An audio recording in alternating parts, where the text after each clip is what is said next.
Lecture de l'épître de saint Paul aux Éphésiens. Frères, à chacun de nous, la grâce a été donnée selon la mesure du don du Christ. C'est pourquoi il est dit, étant monté dans les hauteurs, il a emmené des captifs, il a fait des dons aux hommes. Il est monté, qu'est-ce que cela veut dire, sinon qu'il est aussi descendu jusque dans les profondeurs de la terre. Celui qui est descendu est aussi celui qui est monté plus haut que tous les cieux, afin de donner à l'univers sa plénitude. C'est lui qui a donné aux uns d'être apôtres, à d'autres prophètes, à d'autres évangélistes, à d'autres pasteurs et docteurs, dans le perfectionnement des fidèles, en vue de leur ministère, en vue de l'édification du corps du Christ, jusqu'à ce que nous parvenions tous à l'unité dans la foi et dans la connaissance du Fils de Dieu, pour former l'homme parfait à la taille du Christ en sa plénitude.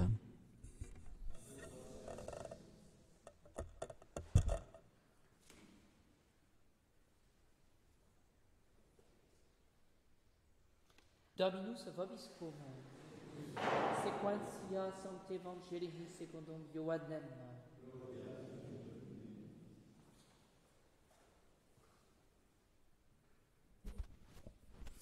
En ce temps-là, Jésus leva les yeux au ciel et il dit, Père, l'heure est venue, glorifie ton Fils puisque ton Fils te glorifie, et que, par le pouvoir que tu lui as donné sur toute chair, il donne la vie éternelle à tous ceux que tu lui as donnés. Telle est la vie éternelle, qu'ils te connaissent, toi, le seul Dieu véritable, et celui que tu as envoyé, Jésus-Christ. Je t'ai glorifié sur la terre, j'ai achevé l'œuvre que tu m'as donnée à faire, et maintenant, Père, glorifie-moi auprès de toi, de la gloire que j'avais près de toi, avant que le monde fût. J'ai manifesté ton nom aux hommes que tu m'as donnés du milieu du monde. Ils étaient à toi, tu me les as donnés, et ils ont gardé ta parole. Ils connaissent maintenant tout ce que tu m'as donné. Ils me connaissent maintenant, que tout ce que tu m'as donné vient de toi. Car les paroles que tu m'as données, je les leur ai données. Ils les ont reçues et ils ont vraiment reconnu que je suis sorti de toi et ils ont cru que tu m'as envoyé. Je prie pour eux, ce n'est pas pour le monde que je prie, mais pour ceux que tu m'as donnés, car ils sont à toi. Oui, tout ce qui est à moi est à toi, et tout ce qui est à toi est à moi. Et je suis glorifié en eux, et je ne suis plus dans le monde, eux ils sont dans le monde, et moi je viens à toi.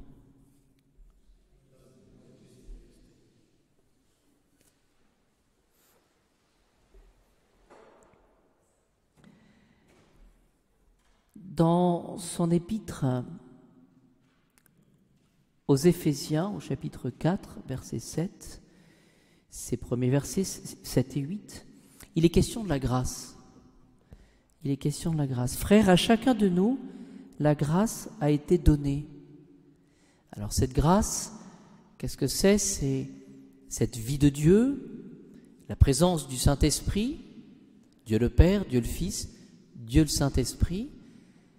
Et cette vie de Dieu, cette vie trinitaire, cette vie de charité, elle est donnée au moment de notre baptême. Et toute notre vie consiste finalement à entretenir cette vie de la grâce reçue au moment du baptême. Et saint Paul, là, nous fait introduit une distinction qui est importante.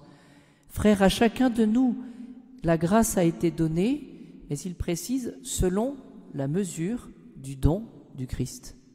C'est-à-dire que, finalement, ce que nous recevons, c'est le bon Dieu qui le décide, et cette grâce, nous allons la recevoir à des degrés divers. Alors, après, il y a quelques versets, mais nous pouvons reprendre dans la suite de notre lecture. C'est lui qui a donné aux uns d'être apôtres, à d'autres prophètes, à d'autres évangélistes, à d'autres pasteurs et docteur, pour le perfectionnement des fidèles, en vue de le ministère, en vue de l'édification du corps du Christ. Et là, vous avez la distinction, je m'arrêterai là, entre ces deux grâces. Il y a ce qu'on appelle la grâce habituelle, la grâce sanctifiante, c'est-à-dire ce don finalement de la vie de Dieu. Mais il y a aussi ces grâces particulières qui sont ces charismes que reçoivent chacun. Voilà, le charisme du prêtre, le charisme de père de famille, le charisme de célibataire, le charisme de retraité, le charisme. Voilà. Et donc, le bon Dieu va donner pour chaque situation ce qu'il faut pour pouvoir aller au ciel.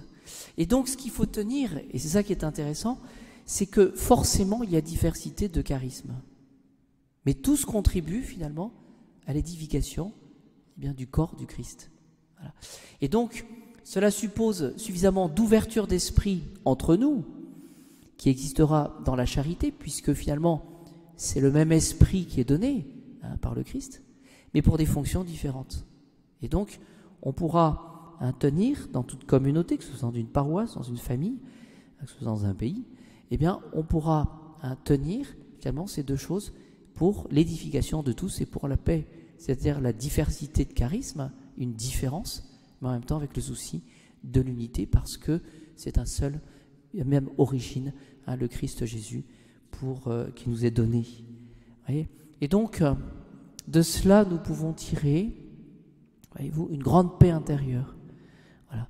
Qu'est-ce qu'on a du mal, parfois, à supporter les différences des autres ? C'est compliqué, parfois. Voilà. Eh bien non, le Seigneur nous donne à chacun des fonctions différentes, mais avec le même but dans la vie. Donc ce que nous pouvons demander aujourd'hui, c'est cette grande sagesse. Juste un mot à la suite de l'Évangile. Quelle est finalement la finalité de l'ascension de notre Seigneur Jésus-Christ, sinon que le retour vers le Père, le retour vers Dieu le Père. Et dans ce retour vers Dieu le Père, on voit cette glorification du Christ. Lui qui a été humilié parmi les hommes, qui a vécu dans l'abaissement justement pour se rendre accessible, il est glorifié. Il est glorifié. Et lorsque nous voyons justement ce soin, ce souci qu'a le Christ Jésus pour chacun de nous, voyez, il le dit. Je le retrouve.